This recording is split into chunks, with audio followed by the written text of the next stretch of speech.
You ask Tiger to solve. This deals with linear equations with one unknown. The final result is x equals -10. Let's solve it step by step. Simplify the expression. Group like terms. Combine like terms. Expand the parentheses. Simplify the arithmetic. Group all x terms on the left side of the equation. Subtract 9x from both sides. Group like terms.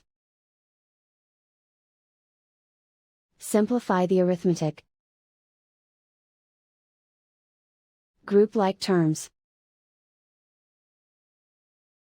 Simplify the arithmetic.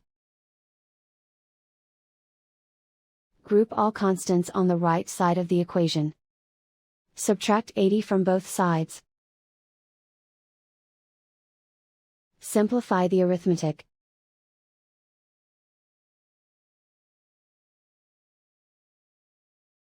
Convert the x into a positive number. Multiply both sides by -1. Remove the ones. Simplify the arithmetic. And so the final result is x equals -10.